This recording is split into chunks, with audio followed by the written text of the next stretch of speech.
What's up?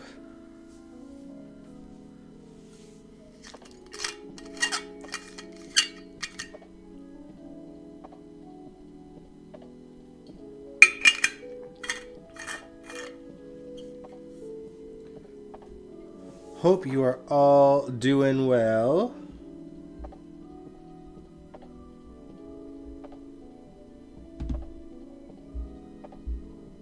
I know I'm having a good week so far. Or an okay week. I'm definitely having a better week than last week though. Sorry y'all, I am just checking on a couple of things.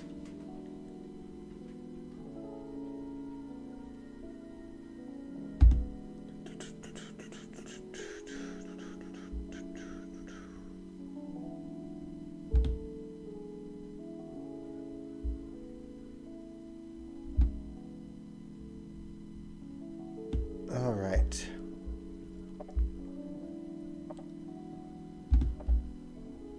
Hey, Allison. Hey, Kaiwan.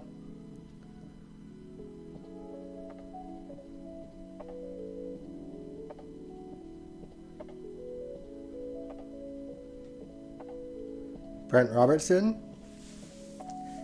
Is it bad that I don't know who that is? Oh, man. Hi, guys. Welcome to the Hangout stream. There is not much of a game plan beyond we're going to hang out. We're going to talk about Grotesquerie if you guys watched it. We're going to talk about The Merry Gentleman. If you guys don't know, Grotesquerie starred Nicholas Chavez, who played Spencer.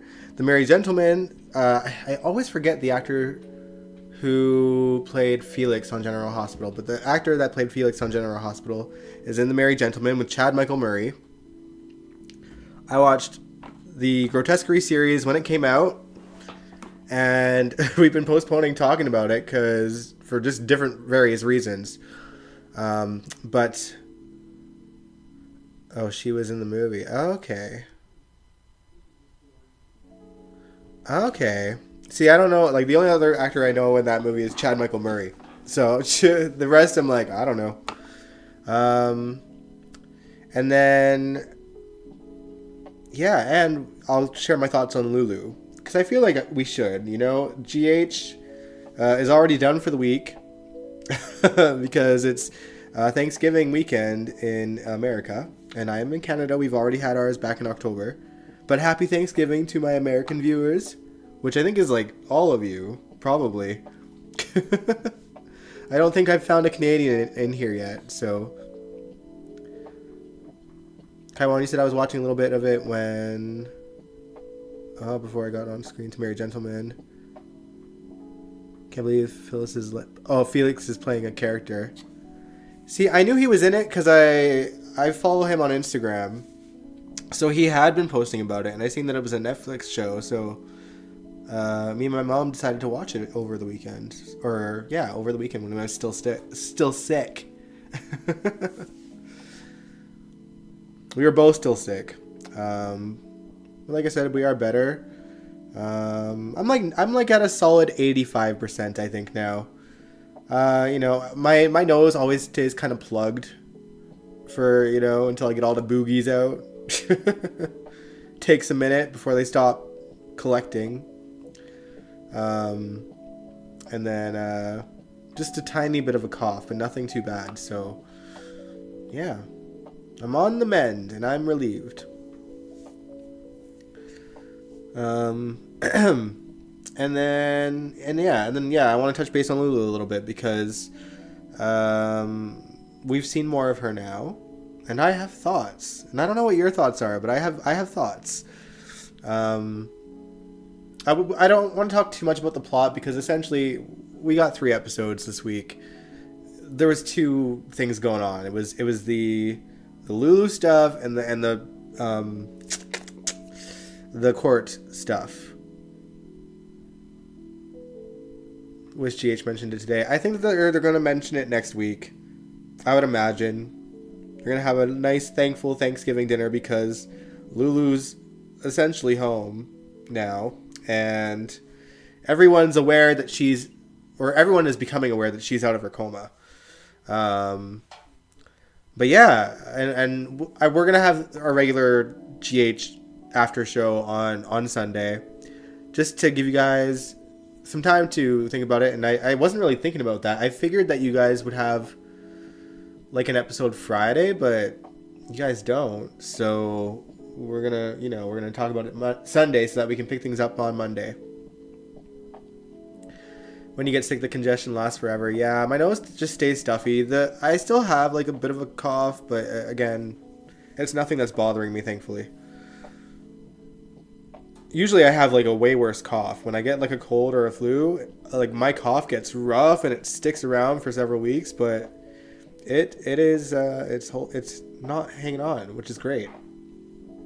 Because I got some shows coming up in like 2 months, so... Allison, you say, I like Alexa. I like her too. So here are my thoughts on Alexa, because now that we've kind of seen her interacting with people and seeing more of her personality, it was hard to gauge from her just kind of laying in a hospital bed and not saying anything to anyone. But we've seen her interact with Cody. We've seen her interact with James and Gio. And at the end of today, we saw her reunite with Rocco. She thankfully gives me Julie Berman vibes, which is fantastic and not something that I expected out of her. And I don't think she's meaning to play it that way. I think part of it is that she kind of resembles her a little bit. And I think because the writers over the last few weeks leading into what we knew was going to be her waking up, they have been really hyper focused on the kind of Lulu character that we grew up watching, I feel. And that was just Lulu being a bit of a rebellious black sheep in the family and always speaking her mind and having a good sense of humor and just like being a little standoffish to strangers, but like in a playful way. Like she's really good at thinking quick on her feet. And that's what she was kind of doing with Cody. She was having to make things up on the fly about, her boyfriend, and it came across as sincere because, the Spencers are good at conning people. And Emmy was not good at playing a Spencer that could con people. Like, she was just a horrible liar, or that's how she played Lulu. And Kaiwan, yeah, you said it perfectly. She's like if Julie Berman stayed on the show for 18 years straight. Exactly. She's playing her quite well. She's obviously mature and older and wiser. Hey, Angel. You said, I'm glad Rocco saw his mom. I guess James doesn't remember Lulu. Well, he would have realistically been like a baby, Like, I know he's like, I think he's supposed to be, like 7 years old or something at this point. That's what he kind of comes across as. So, like, he would have literally been a toddler that could barely speak the last time Lulu was around. Mind you, Rocco realistically also would have been a toddler, except they aged him by, like, 9 years. So, I don't know. But, I'm really looking forward to seeing how those scenes played out. James was a baby when Lulu went into a coma. There we go. Yeah, I think he's supposed to be 8 years old. But yeah, I'm really enjoying the way that she's playing her. And again, I get the Julie vibes, and that is the happiest I've been with the character of Lulu since Julie Berman was last on. So yeah, I'm really looking forward to seeing what they do with her. Obviously, they're chem testing her with Cody, and I didn't see it coming, but I liked their chemistry. Obviously things are going to get sticky if they pursue something, but Dante is in the middle of mourning Sam, and he's got to be pretty careful with his heart. And Angel, yeah, you said it. I guess Cody doesn't recognize Lulu with her eyes open. Yeah, that's the part. Like, we saw Cody in the room with Lulu and Dante at GH. But but also he's not seen her with her eyes open. But I also feel like certainly he's seen a picture or something. But I don't know. I'm willing to look past it and be like, well, it's dark. She's wearing a hoodie. They're in a dark car. She's got her hair tied up. He thinks that Lulu's in a coma. It wouldn't make sense for her to be up and around and walking around. Likely he doesn't know where they put her, like what full-time facility they've put her in. So I don't know. I don't hate the idea of Lulu and Cody getting to know each other. And it is cool that it's Dante's best friend as well. So Dante's probably going to be helping with Sasha in a few weeks. Oh, Lord. Allison, he said, I wish they didn't kill Sam. That could have been a good triangle. I agree. A triangle would have been really fun to watch. But now, we might be getting a triangle regardless. It's just that it's Lulu between Dante and Cody. I like that they kind of... they didn't really let us know at the beginning what Lulu would know if she was aware she was in a coma. I think she was like aware that she was in one because of what doctors were saying kind of in the back while she was overhearing, but she didn't know how long. And the fact that we could see the wheels turning in her head throughout the episode, and in subtle ways too. So she's very good at that, with just the look in her eye and just like being like sort of like, what?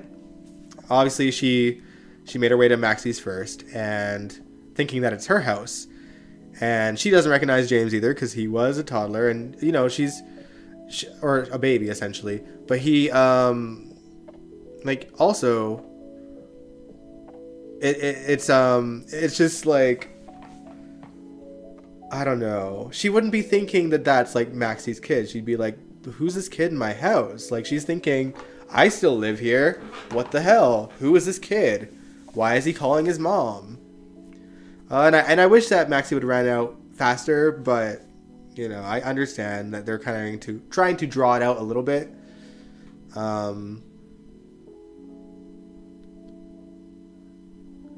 Yeah, my only thing is, why didn't she know by Cody's phone that she was in the year 2024? I mean, because phones more or less, like, didn't look... I mean, they don't look that different from 4 years ago. You know what I mean? So, it is what it is. Yeah, she doesn't know it's 2024. But I understand, like, he barely pulled out his phone, and, you know, you can't tell... Obviously, the date wasn't... She wasn't looking at the date. She did establish that it was November 26th, and I think she went into a coma in November back in 2020. So, or, you know, at least fall 2020 for sure. And so, of course, she wasn't expecting, oh, okay, I've only been out of it for like a couple of weeks. But yeah, and then, you know, she sees her house... sees James, dips because what the hell, there's another person in my house.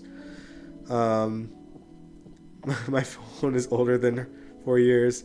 That's true. Yeah, I had the old phone for like the longest time. Like, I had the iPhone 7 until earlier this year. And then I finally got an iPhone 15. Maxie and Sasha both had weapons. Yeah, what were they gonna do with a broom and a bat? I don't know. But yeah, then she goes to the Quartermaine mansion. And she sees Gio, because of course she does. They need to have him do something. So they just like put him in a scene with Lulu. But I like that her wheels were turning. Like, he mentions Lois, and she's like, I thought Lois lived in Bensonhurst. And he's like, well, yeah, she used to, but she moved here a year ago. And so, like, then she's like, you know, thinking, oh, did I not, you know, she's like thinking that that's weird, but like, maybe she just didn't realize, or, you know, things like that. I know, I'm saying, Angel, I had it for the longest time.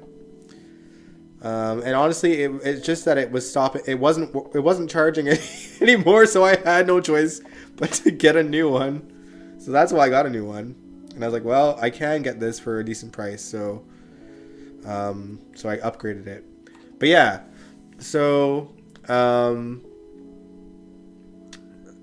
then she walks into, this is my favorite part, she walked into the Quartermain mansion, and like, okay, as like a viewer that's being sarcastic, my first thought was like, she must be thinking, how am I going through the front door, but it's on the other side where the living room used to be?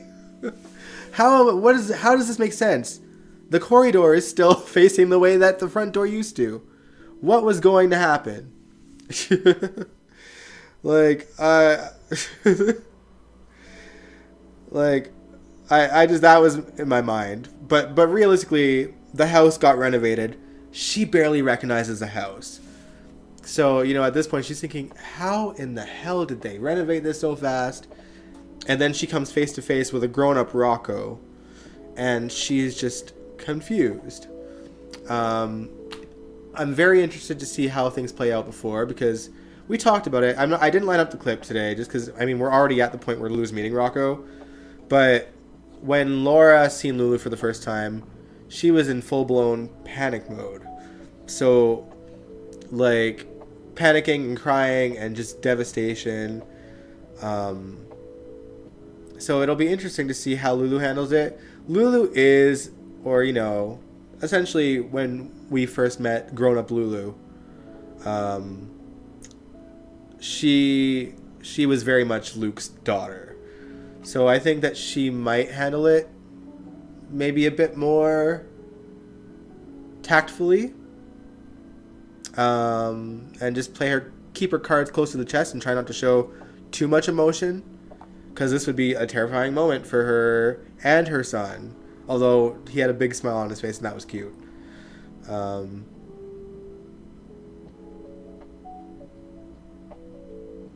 Lulu got that Kill Bill strength. Truly, no one should be walking around as much as she was straight out of a 4-year coma, but you know, she got out of her bed, she pulled the alarm, she found someone's clothes that randomly were behind the desk for some reason, and she escaped. So yeah, like, I don't know. I don't want to talk too much about the plot, because it's like, there's not much to talk about for Sunday then. But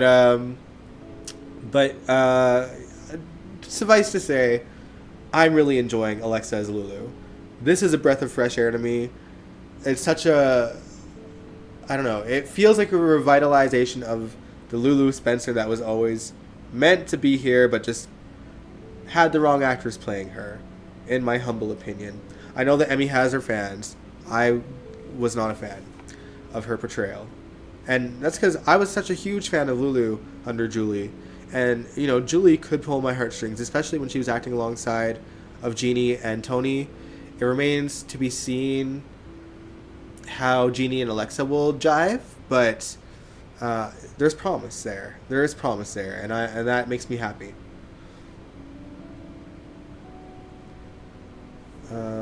Sorry, I'm missing some of what you guys are saying in the chat. Yeah, that was a postmodernist type of thing on General Hospital when a correction with Lulu. Yeah. Kaiwan, you said they can keep her as a reporter. I hope she's not a reporter. She needs to end the journalism thing for real. Yeah, it is. Yeah, it's a fresh breath of fresh air. You're a little mad because of Sam, but you know that's fair. You know, we're all not thrilled of what happened with Kelly Monaco, but at the same time, I haven't liked Sam in a long time, and yeah, that's the writing, but it wasn't going to change even if they managed to keep her back, so I don't know. And I don't know, I just don't see Kelly wanting to be in a place that made her clearly so miserable. She had a lot of resentment towards the show, and like, you get out of those spaces, you know? As much as she loved the people that she worked with, I think a lot of the annoyance was just through Frank Valentini and the writing teams over the years. She pulled out her feeding tube and catheter. Yeah. I mean, we've seen her pulling on some wires. But yeah, so I I don't know. I'm just truly thrilled. I can't wait to get to know the character of Lulu and have her be played in the way that she's meant to be played. You know, the writing on the show has not been great under Elizabeth and Patrick, Chris. They made us not like Sam. That's cruel. Yeah, that's the reality of the situation. And it would take more than just like a change in writing team to fix her. It would probably realistically take a change in executive producer. But I don't know. GH, it feels like it's hanging on by a thread at this point. I'm really worried that the show could get canceled in the next year. I want them to thrive and survive, but it's not looking great. Probably needing the GH gig. Oh yeah, I mean I don't doubt it. Yeah, LA ain't cheap. And for her sake, I hope that she gets picked up by another soap. It's just, I don't know. When you burn bridges like that, sometimes it doesn't end well for you in terms of acting career. You kind of blackball yourself, you know, a little bit. And she's not the only GH cast member that has done that. Let's keep that in mind. So, but yeah, I'm happy. I'm a happy Lulu Spencer fan right now, and yeah, I'm really looking forward to what they do next. So we'll keep it at that for the Lulu talk, because again, I don't want to talk too much about GH because we'll have nothing to talk about on Sunday. So, and like really not much else happened outside of Lulu and the court case. Yeah, there was some Drew stuff too, but we're gonna save all that for Sunday. Hey ATM. And we'll get into some of the other stuff. Like I said, we're gonna hang out. We're gonna talk Grotesquerie. I don't know how many in the chat have seen it. Angel, I know you have. Has anyone else in the chat seen Grotesquerie? Are y'all okay with us kind of chit-chatting about it? Truthfully, it's been a few weeks, and I've forgotten a lot of the plot. But I feel like I remember enough that we could just chat amongst people that have watched it.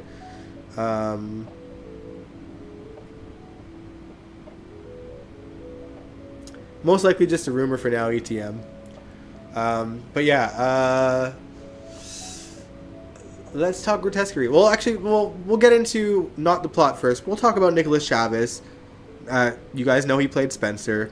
He starred in Monsters, the story of Lyle and Eric, Ryan Murphy's show, and then he was also shooting Grotesquerie, which is another Ryan Murphy show. Dude was doing 2 at a time, and they aired one after another. So the guy was busy, and he's about to shoot a movie. He's about to shoot a movie. I Know What You Did Last Summer sequel. So that's crazy. And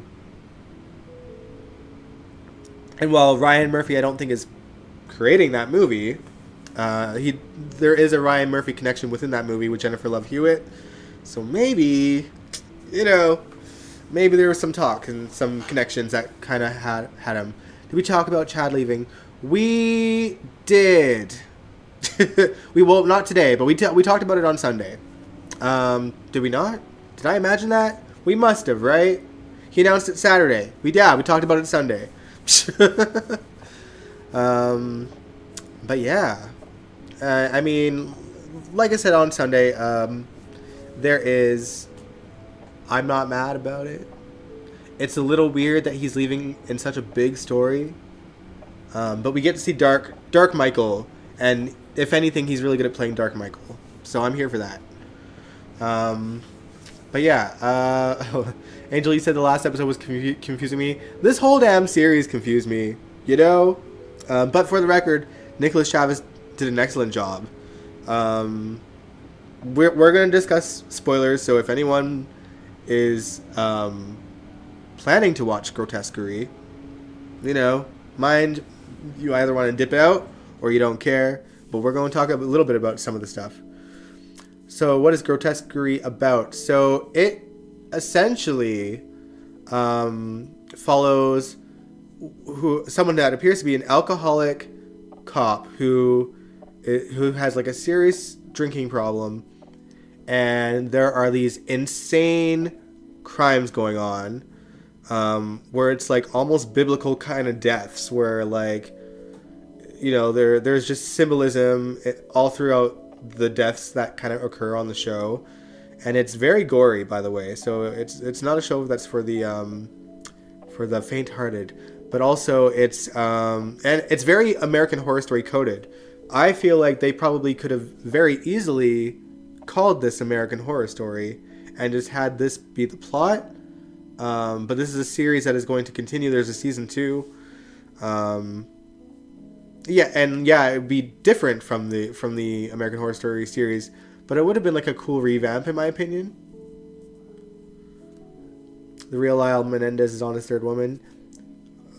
I don't know, Angel. But yeah, they were supposed to have their court thing on Monday, and I think something got moved to January. And I'm talking about the real life people, the real Lyle and the real Eric, because they're revisiting their sentencing due to new evidence. But same writer from season 1 of American Horror Story. Yep. So, and plus Ryan Murphy as the executive. So yeah, there's definitely some OG American Horror Story vibes within it. But yeah, so there's these crazy crimes going on. Her husband, at least for the first part of the season, is in a coma. He was, by all means, a serial cheater, and he, you know, she was ready to just like pull the plug, and in the moment where it was happening, she essentially ends up, the main character, the cop, ends up getting killed and put into a coma, only to wake up from her coma, because she's the one that's been in the coma that entire time. And like everything switched. Like halfway through the season, everything switched. All these characters that we met throughout the season had completely different like roles to play, completely different personalities. It was like a total mind F. And I think, Angel, we probably mentioned or talked about it in a GH stream, just cause like, but like it was, and at that point I lost the plot completely, and I was like, I don't know what's going on anymore. And there's also a question of like, is this part of the story real now? Because she's out of a coma, there's still some crazy shit going on, but the crimes that were in her coma are now occurring in real life. So, like, assuming that this is real life, but she could, like, I don't know. They kind of left things open-ended because obviously there's going to be a season 2. Who does Nicholas play? So in the first part of the season, he's playing a priest. And he's a priest that is a crazy sex addict, and he is, he's pretty morbid. The nun, is she really dead? I don't even know. Yeah, she thinks she's dead. That's correct. She thinks she's dead. The character thinks she's dead. The actress, however, apparently does not. But that's her own theories. You know, she said herself in an interview, she was like, Ryan Murphy, working with him, you have to expect the unexpected. So the character thinks that she's dead and nothing matters. But she wants to solve these crimes. And I think the character who is her partner, or actually I guess she's the commissioner in the real life version. She's like, you're not dead. This is happening. Help. Father Charlie, thank you. Yeah, so he is he played Father Charlie, and then when she woke up from her actual coma that she was apparently in that whole time, he is now a doctor who I believe was also a sex addict. Um, did they establish that in the first half of the season within her dream that he was the serial killer? I think that's what the case was. And then there was like a plot twist of like the nun that was helping her in the first part of the series, who ends up actually being a cop in the second half, was like his partner in crime, and ends up like putting her into the coma. But I don't know what I've kind of forgotten about is what was the real reason she was in a coma in the first place. That's what I can't remember. The real reason as opposed to the reason that ended up, I don't know. It honestly, it is so hard to, even as people who, Angel can attest to this, as people who have watched this season of Grotesquerie, we don't even know what's going on anymore. But it's intriguing enough that we want to learn what is actually going on. A lot of it is left open-ended by the end of the season. But yeah, Nicholas, he played Father Charlie, and then he plays the doctor. Don't remember the doctor's name. Also a sex addict, though. And the doctor, So, okay, let me rewind here. This is horrible. So when he was the priest, he was found out to be the killer. However, here in the reality, he gets killed. And in quite a morbid way. Father Charlie was the killer. The nun was the brains of the operation. There it was. In the second half of the season, he ends up getting killed. So we still don't know who the real life killer is. And his kill is quite controversial. Essentially, his body gets placed in a church, and a bunch of other dead bodies are behind him, and it looks like the Last Supper, like that artistic piece that we often see in like biblical art. Jesus and the disciples. So it was laid out very much that way. And I remember Nicholas took some heat because he posted him kind of, dressed up as Jesus and like smiling and being all bloody and stuff. And because it was around Halloween, everyone thought it was like a Halloween costume, and he was being like, I guess, what's the word I'm looking for? Insensitive towards religious people with his costume, but it was really just like his literal behind the scenes photo from that shoot. So, yeah. Yeah, in the second half of the season, he gets... Okay, so you've watched the whole thing too, Kaiwan. So in the second half of the season, he ends up getting killed because it's a play on the internet religious culture we have today. Which is fair. But yeah, so... And also, like, some of the other crimes that took place...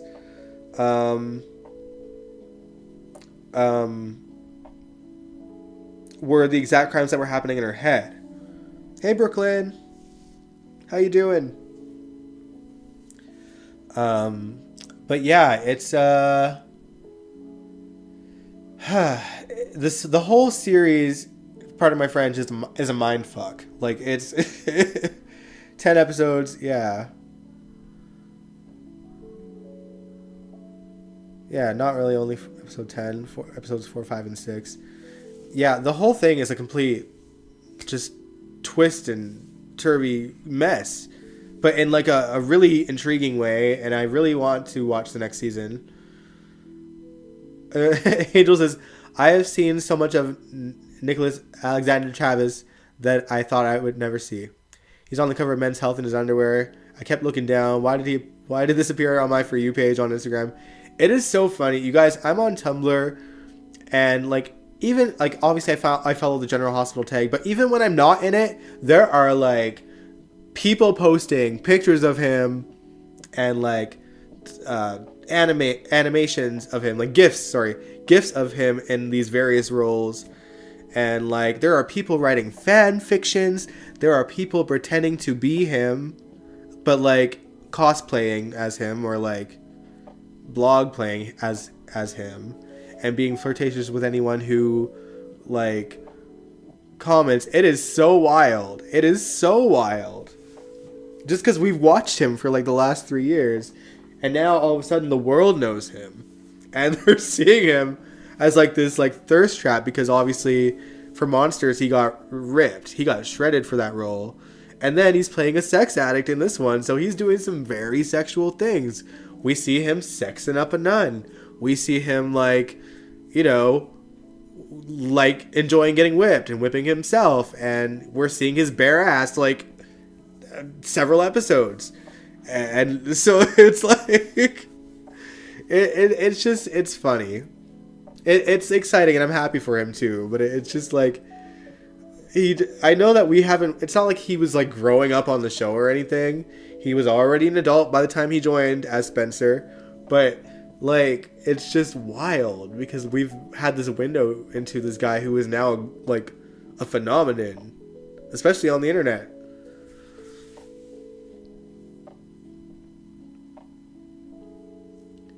Angel said he didn't deserve any of the hate he got for the Jesus photo and his portrayal of Lyle Menendez. Yeah, I agree. I think, you know, he wasn't thinking about that. He was thinking about, like, this was a crazy thing to have to do in a series, and he, like, took a picture of himself enjoying what he had to do for that scene. Orgies in the coma patient room. Yeah, like, the things they have Nicholas doing. I mean, there's something to be said. I like, there is, like, a bit of cringe in that, like, obviously Ryan Murphy, being a grown gay man, is going to find young men attractive and utilize that to his advantage and probably use any excuse to, like, show off his body. But, you know, it's working for him in a lot of ways.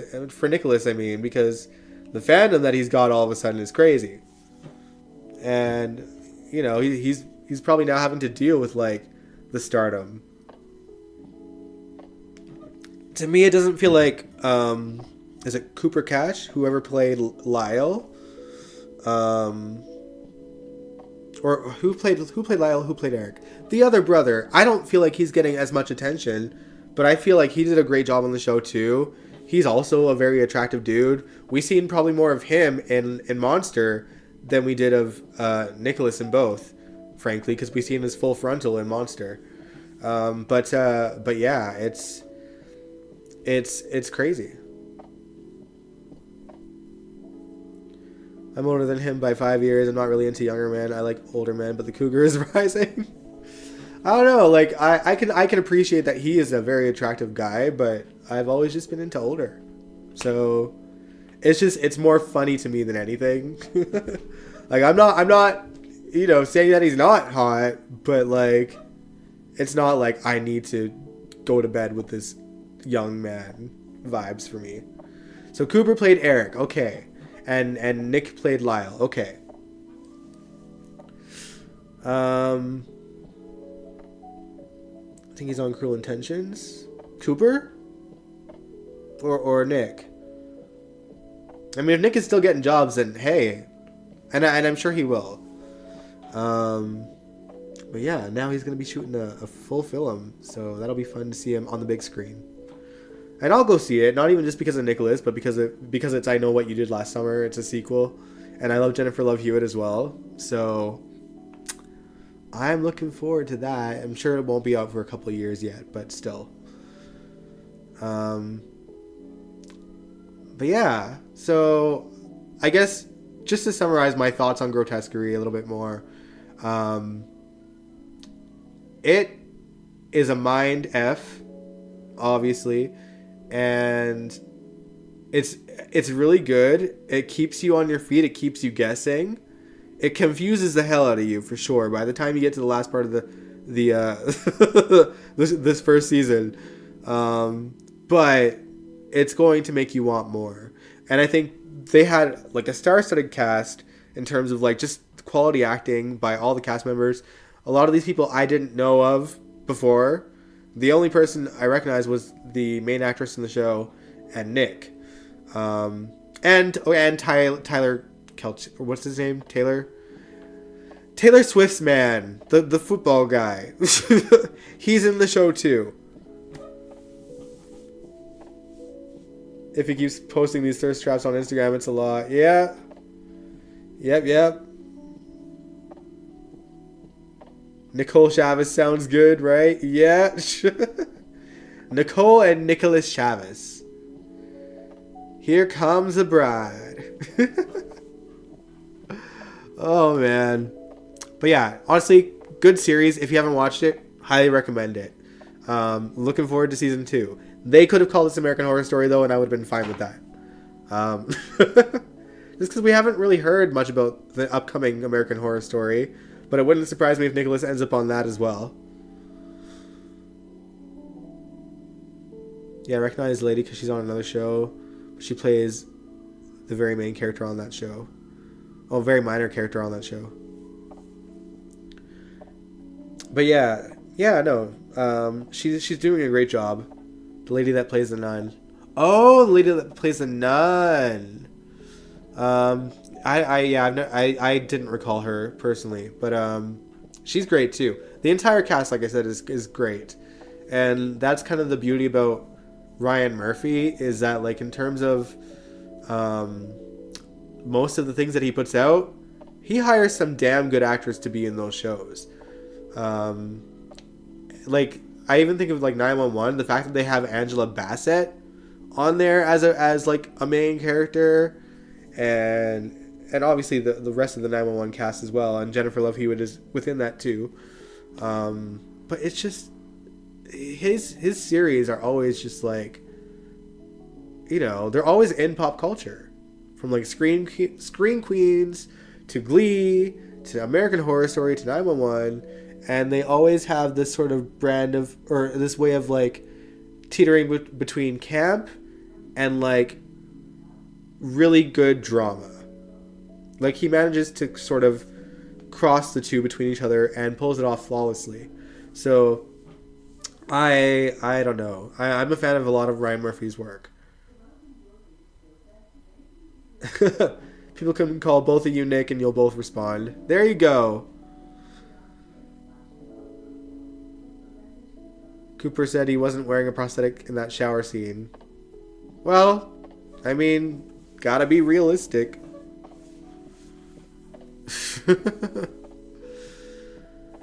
People can call both. Yeah. Oh yes, you read that already. But yeah, it's a good show. Watch it if you haven't watched it. It's on Disney Plus, probably on Hulu, I would imagine, as well. And I think it was airing on FX network. So yeah, find it if you can. Next thing I want to talk about is The Merry Gentleman. It is a Christmas movie on Netflix. The actor who plays Felix, I am going to look up his name because I feel bad. And I even follow this man on Instagram, and I can't remember his name. Let's find out. Give me 10 seconds while my internet loads. Samuel. Mark Anthony Samuel. Mark. So Mark plays Felix on GH, or played. I don't know if he's technically on the show anymore. But he is in The Merry Gentleman. Kind of a minor role, but like essentially he's one of the four main guys in the movie, if that makes sense. The movie really surrounds it's like your typical like Lifetimey Dubois, Last Man's, yeah, Felix Dubois, Mark Samuel. But yeah, so the movie is it's kind of like your sort of typical Lifetime movie. City girl moves to countryside and falls in love with the hot mechanic. It's that kind of movie, except she's a dancer in New York, and her parents own this like staple restaurant in the small town,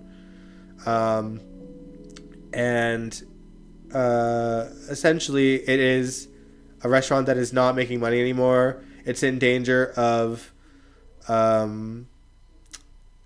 being shut down, And to save it, she decides to put on a dance show, and it's like a dance show with Chad Michael Murray, who's the main character, and he's not a dancer, he's a mechanic, but she teaches choreography to him, a bartender that works there, her sister's husband, who is played by Mark Felix, and a fourth guy who was her taxi driver, just because corny Christmas magic, I guess. And I feel like the taxi driver is probably a professional dancer in real life, because the quality of his dancing compared to the rest, obviously a lot better.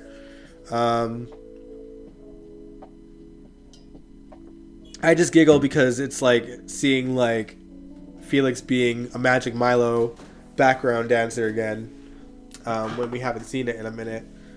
But it's it's corny, but 'tis the season.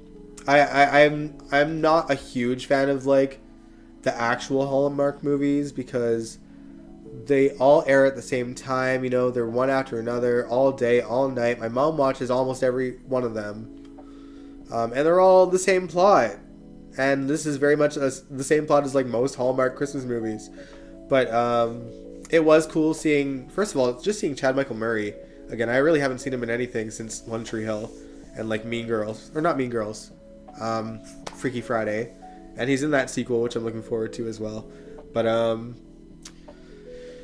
yeah, it was cool to see him kind of in a role again, and it was a wholesome enough movie that I didn't like. I sat through the whole thing, okay? I didn't have to. I could have tapped out. I didn't. So it kept my interest, at least in that sense. Either that or I just felt like I should just ride it out to the end for Felix's sake.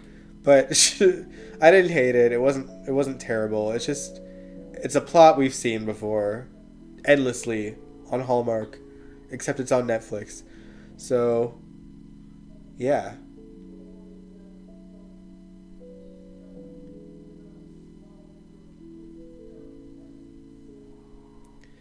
I think it's the Netflix movie at Universe because they play another Christmas movie. Well, there's that new Christmas movie with one of the girls from the Mean Girls movie, and Lindsay Lohan's Christmas movie is airing on TV, and she was like, I think I went to high school with that girl. There was like a throwback to like there was like a Mean Girls Easter egg in there.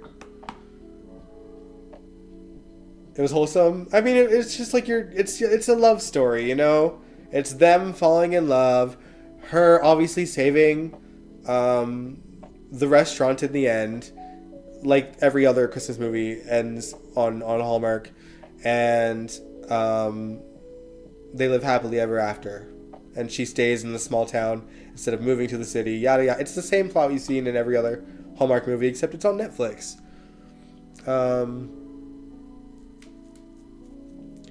Angel, you said, I saw a clip of Nell playing a woman who had a larv in her hair extensions in an episode of 911. Yeah, I saw that.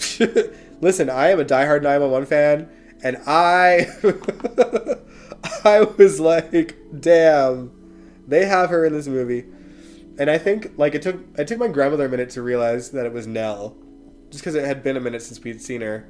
But I was like, that's Nell, that's Chloe.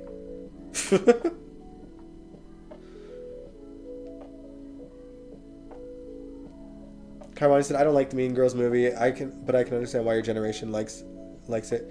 I mean, listen, I'm not like as like obsessed with that movie as everyone else. I just really enjoy Lindsay Lohan. My Lindsay Lohan go-to movie though was Freaky Friday. So I liked her in that. And Mean Girls was cool and fun to watch, but I've not like obsessed over it. I'm not sitting there quoting it. I can recognize the quotes if I hear them, but I'm more like, it was a cool movie. I enjoyed it. I didn't go to see the remake of it that came out I think last year.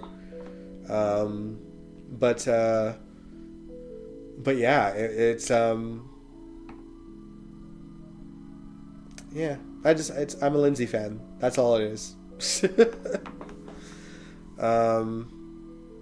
Chloe, I wonder what else she's doing. I think she's still doing bits of acting here and there. She's definitely supporting her friends that are in projects. She seems really close with the girl that played Kiki on GH. Like, they seem like real life besties, which is cool. And she's dating the actor that plays Cody, which is weird but cool. Yeah. Angel said, one of my classmates was in Westworld. I was the one, ironically, to tell him, hey, your episode of Westworld is about to air. Thought HBO would tell him before I did. Who knows? Some actors just don't like watching themselves, though, you know? High school, middle school classmate. Okay.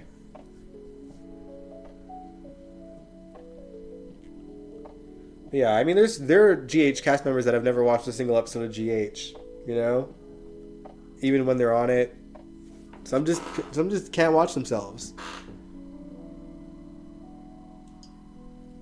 I get that. Every now and then I'll like try to watch a bit of my live stream after it's over, and I cringe at myself. Like, I hate seeing myself do all this. But so I can get it. I understand it.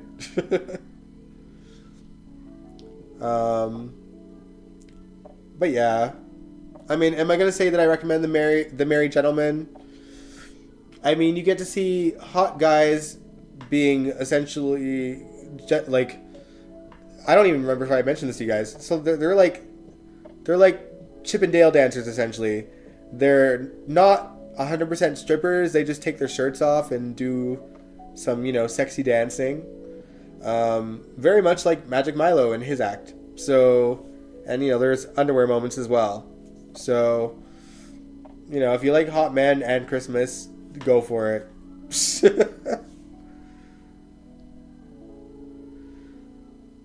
Did it once for my community center, and it was on YouTube for a few years, but I never watched myself. See, there you go. I acted in plays in high school, and, I'm not stage shy, obviously. You guys know I do singing in real life, and I perform on stage in that way. But even then, I hate watching myself back because I'm nitpicking every mistake I made on the stage. How, if I look a certain way, if something doesn't look right to me, I'm in my head about it. But to that end, so many of my friends are also that way that are in bands. So I think it's just it's just a self-confidence thing. I don't have it. I can fake it till I make it sometimes. And sometimes I can't even do that. So it just depends on where my mind is at on that day. And if any little mistake happens on the stage, it takes me right out of the whole thing. And I've seen that happen to friends as well. And I'm trying really hard to note that for me, to just not to take myself too seriously, have fun on the stage. Everyone that's up there with me is very much they're just fun dudes, and they're having fun like I am, and that's kind of a relief to see, because at the end of the day, it is just a fun thing. I would love to one day make it big, of course, after I get some experience. I'm headlining a show in February, which is crazy, at a venue that I absolutely adore, which is great. So I'll be preparing for that one and kind of switching up the show and putting out a new single. There's your first exclusive within the next couple of months here. So, but yeah, it's, acting, singing, performing in front of people, whether it's in front of a camera as an actor, on a stage as a singer. It's not something that we want to, most that I've found, want to look at themselves looking back on what they're doing. And even if, I don't know, if everyone's saying that they're doing an amazing job, you could get all the compliments in the world, but the one thing that's in your head is the one mistake you made on the stage, and it took you out of it. You can see when you are out of it yourself, even if anyone else can't, or you hear a certain note, you're off key, it's annoying. Everyone still said they loved it. you don't know what to believe. It's the very much same for acting. So that is what it is. Oh, you think you're gonna finish the movie tonight? A Magic Mike style Lifetime movie, I guess. I suppose it's like Magic Mike from Wish. It's Magic Mike on a budget. um.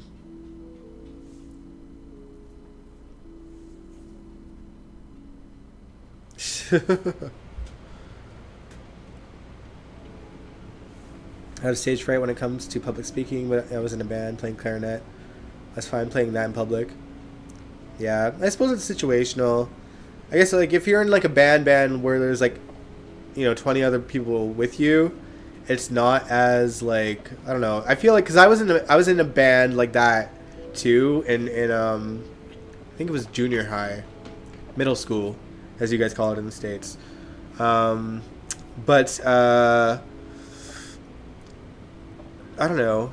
You're kind of hidden. It's like always dimmed lights and like there's like 20 people surrounding you too, so you're just kind of focused on like playing the notes right. But yeah, it's when you're kind of front and center that it's terrifying, and you're helping move along a story or move along a song, and it's like, I don't know, if you have a real like prominent role to play in that, you're gonna be on edge, even if it's not in the moment. You're gonna be on edge when you're looking back on it and seeing the errors, and if something does go wrong and you notice it, then it's even worse. But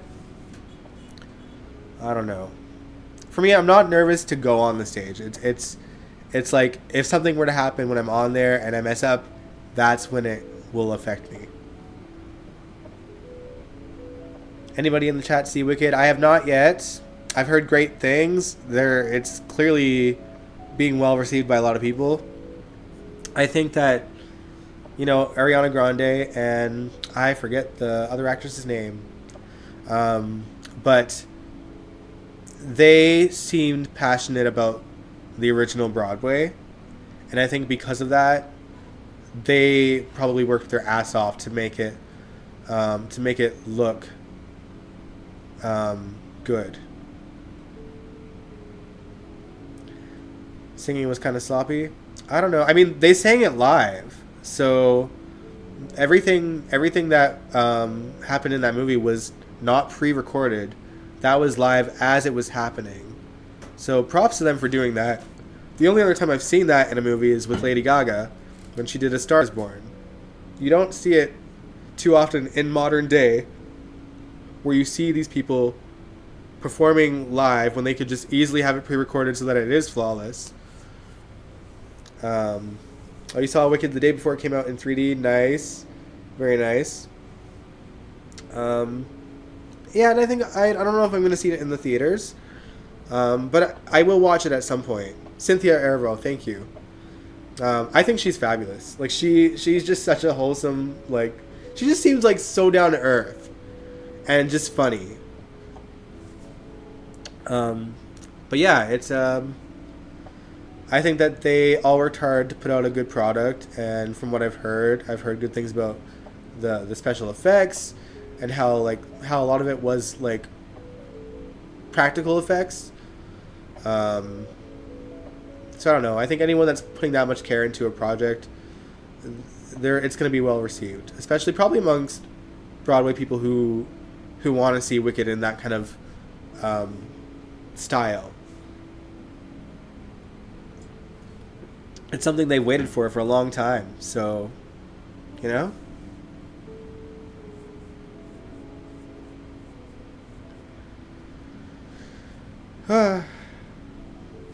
But yeah, I mean, Wicked, it's definitely a cultural phenomenon, and I'm talking about the Broadway play. It always seems to have been. It is not something that I've gone to see in Broadway myself. And it's not something that I've paid much attention to, honestly, in terms of like how, what the actual story is. So I don't know, but I will watch it, and it'll be much like my experience with Rent, in the sense that I seen the movie first, and then I seen the live version afterwards, and appreciated both. So I don't know. It might end up being that way for me with Wicked. We'll see.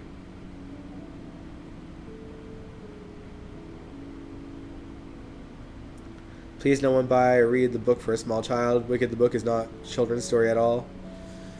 Well, noted. I won't be doing that anyway, but not the first time a very dark book has been turned into essentially a family-friendly thing.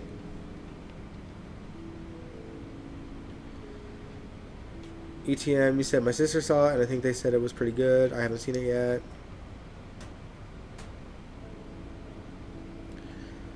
Female friendship staying above board. But yeah, it's different cultural back. Never watched Rent. I really, it's I can see why it got the praise, the show, sorry, the Broadway show that it did. And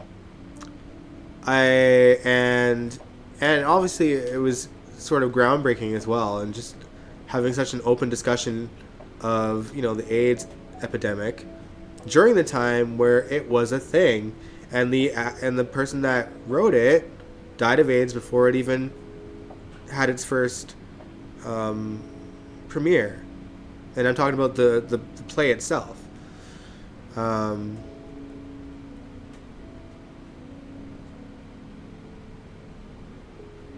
Oh, thank you, Brooklyn. The other movie with Burkle Johnson. Was there another? Are you talking about? Was there another Wicked movie? Or what movie are you referring to, ETM?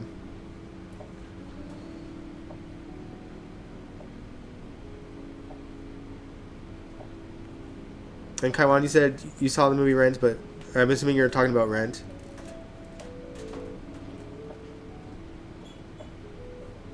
Brain aneurysm? Why? I thought he died of AIDS. Because they kind of implied that in the last, like when I did see the live show. But either way.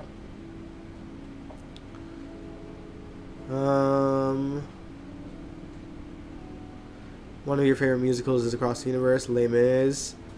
Both good ones. I will say that I think that Rent is my favorite musical, just because the songs are just very moving. I think, like, for me, if I think about my favorite song in Rent, it's probably, I mean, obviously everyone talks about 525,600 minutes, Seasons of Love, but I don't know what it's called. The song where it's like, will I lose my dignity? Will someone care? Will I wake up tomorrow from this nightmare? And it's just those lyrics over and over, saying in like a harmonizing way, and it's just repeated by various people that are suffering with the disease, or being affected by someone that has a disease.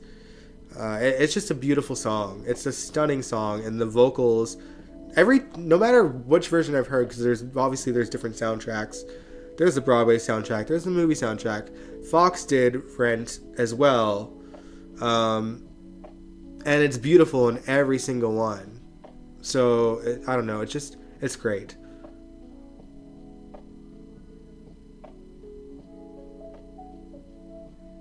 Will I lose my dignity? It might just be called that. I mean, I don't know. It can't be. There's only so many lyrics that it could be. ETM, you said Brocco Johnson, aka The Rock. Oh, Rocky Johnson. Rocky's supposed to come out with a new action movie the same time as Wicked movie, and allegedly supposed to be competing against each other. Fun fact, I'm related to The Rock, you guys. I don't know how. He's a cousin of some sort. I've never met the man, but we do have pictures of my mom and my aunt with his father in their kitchen where they grew up. So, I don't know. There's some confusion as to how he's related. I think it's probably through a marriage of some sort, way back, God knows when. But yeah, fun fact: never met the man, probably never will, but I'm somehow related to him. So cheers to that. I think The Rock is also shooting a live action movie of Moana right now too. That showed up on the Ancestry DNA. No, this is just like what I've heard from all of my relatives, from that time. They all swear to it. I have never done an Ancestry, so I don't know for sure. But he is somehow, according to my family, related to all of us in some kind of way. But don't shoot me. I'm just going by what everyone else is saying, including my grandfather. And I think we even touched base about it. When my cousins were here in town, we touched base on it a little bit. It's like, and I think he explained it, and I think it just left me more confused. So I don't know.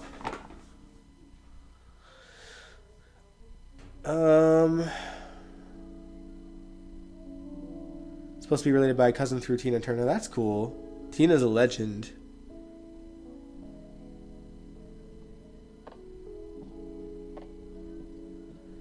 Yeah, I saw a picture of it too, which makes no sense. Why make a sequel? I mean, honestly, he's playing the character that he plays on there, so why not? Why not? Ethnic background, half African American, half white. That's all I know. My dad is black. He's from New York, and my ma is half white and half black. So, talk about your family tree. Legit, I listen. We are very isolated from most of our family. Most of our family is not here in Alberta. We got some relatives here, but most of them are back in Montreal or in Nova Scotia, or we got some in Florida. So we're all scattered. So and I'm not really in touch with most of my dad's family. I know my two oldest siblings that are just a little bit younger than I am, and I don't really have a relationship with the rest either. But so there's a lot of mystery. One of my last names is King. For all I know, I could be related to Martin Luther, but I don't know. I doubt it, but who knows?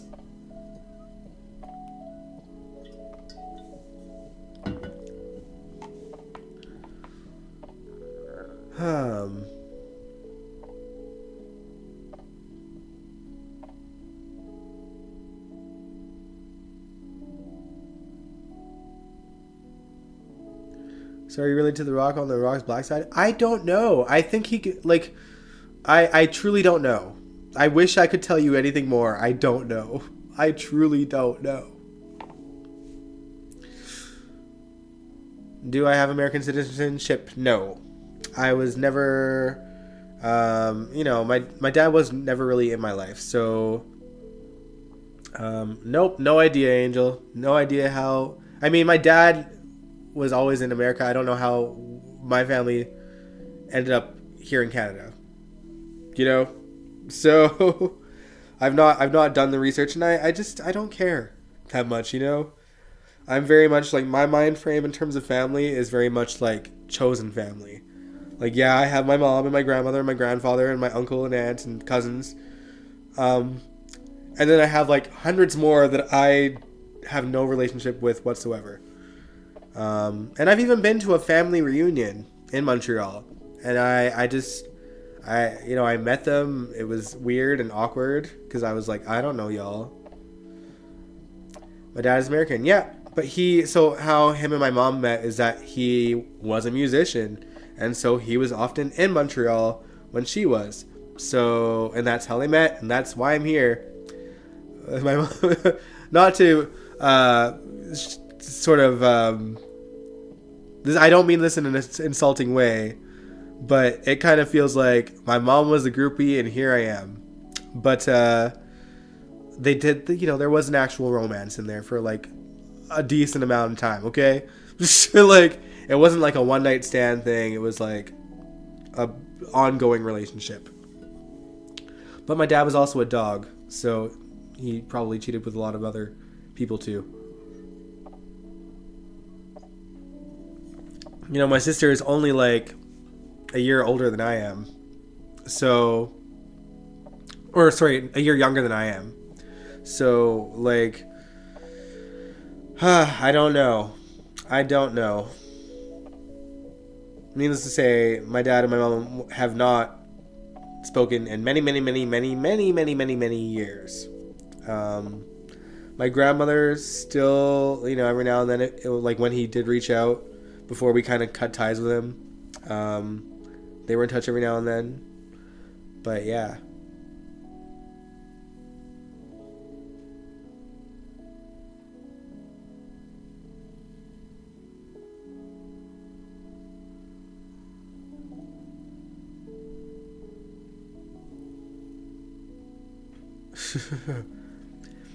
You have a sister? I have 6 siblings. I have 6 siblings. 3. Hold on. In my head, I've got David, Frank, Kai, and Ty. So 4 brothers, and Davette and Mai as sisters. So I got 3 siblings in Japan, and 3 in the state of New York. Although I think my sister moved recently, so I don't know where she moved to. She's not in the state of New York anymore, though. I have. I'm an uncle to 3 of their children. My sister has 2 kids. My brother. Oh, does my brother have? Oh my God! See, this is how little I know. I think I'm an uncle to 4 kids. But if you ask my friend, I'm an uncle to all their kids that they have. So every one of my friends' kids like call me Uncle Dion, or they call me Uncle Dion for them because they're still too young to call me anything. 14, that's crazy.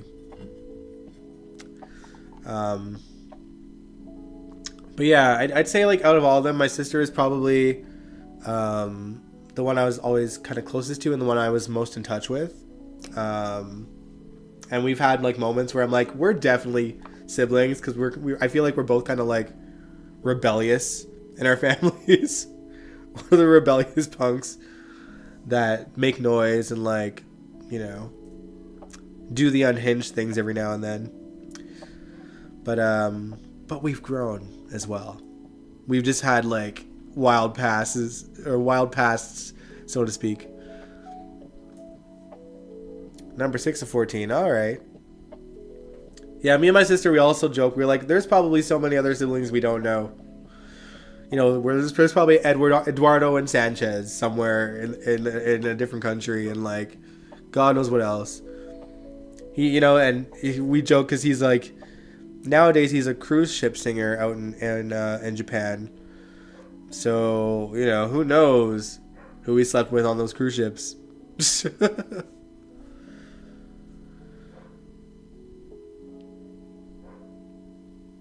think the oldest brother, half brother, my dad had him when he was 16. Okay. Huh. But yeah, so that's a little window into my family. But like I said, I'm very much a person that chooses family, and so there are friends of mine that I love like brother and sister. You know, my cousins that are from Florida, they are like my brother and sister, just because we all grew up together.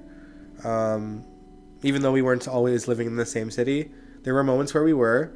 And even when we didn't, we were, you know, they were over here in Edmonton visiting me almost every year for like the longest time. And it wasn't until we were all adults that we like started not getting to see each other as often.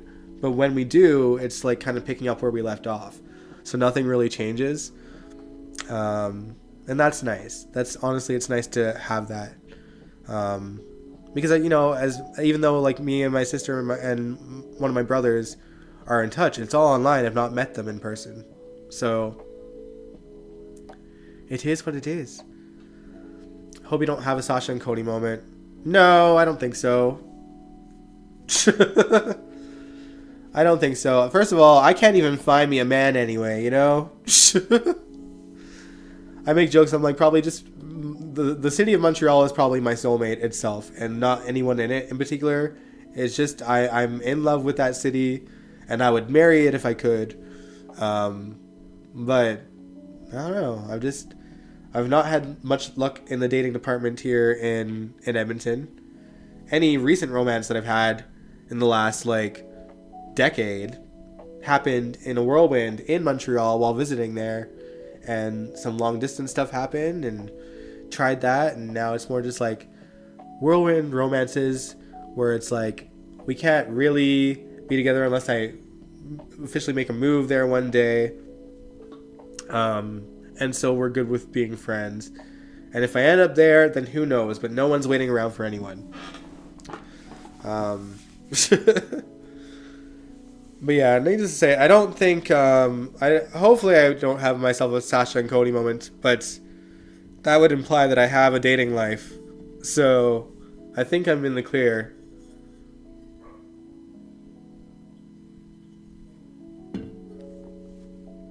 And you know, all my friends here, they're all straight. So like, you know, I'm like, we're not hooking up anytime soon. But yeah. Haven't had much luck in Kansas City. Yeah, I mean, it's being gay in like Alberta is hard. Okay, like especially in Edmonton, we got one gay bar, and then like beyond that, you have apps, and it's apps like Grindr and Scruff, and it's really just like hookup apps, right? And I'm kind of, you know, I not that I didn't hook up, I was just, you know, I was wild in my early 20s, but I'm over it. Like, I'm not looking for that anymore. It's just like, if it happens naturally, sure. But I'm not, like, going on there and, like, looking for a hookup.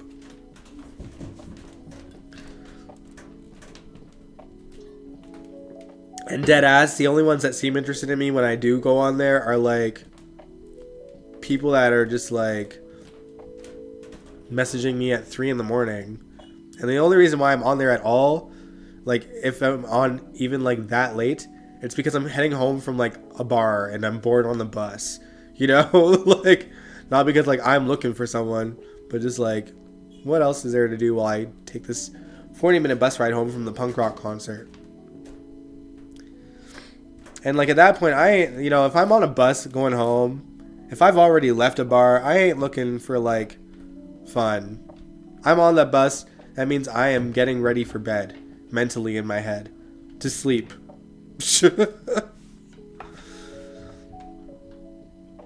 Angel said, a man told me I was beautiful in January and I wanted to get out of that Walmart fast. I forgot stuff I needed and drove to the next Walmart. Dang. Man. Yeah, no, I also haven't been into the gay bar in a minute, but it's just like the one that is here, it's very young.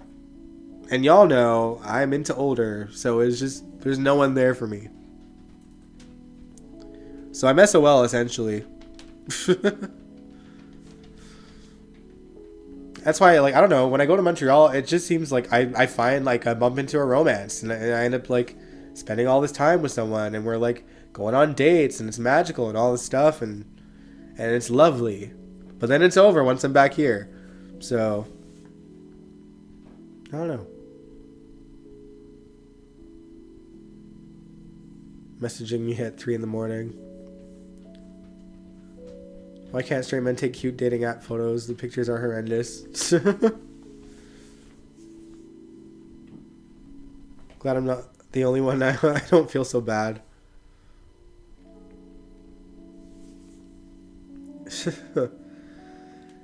Wishing this Christmas if I find someone in their 40s and 50s.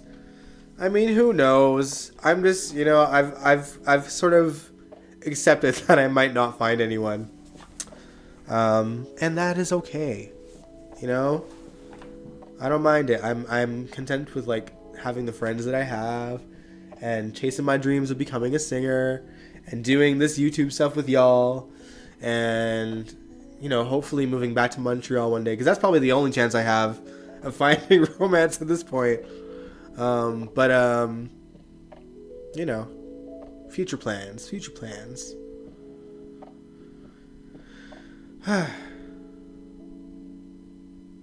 But anyway, y'all, this has been fun, but I think I should end the stream because my voice is getting a little bit hoarse because I haven't had to talk this much in ages since before I was sick. So yeah, we are gonna do a live stream on Sunday. Probably gonna be a lot shorter than this one because there's only 3 episodes to talk about for GH. But yeah, we'll talk about the plots that were. Obviously, we'll talk about the Lulu stuff in more detail. We'll talk about the court case as well, which I've purposely stayed off of that topic, though I got a lot to say. So stay in tune for Sunday on that front.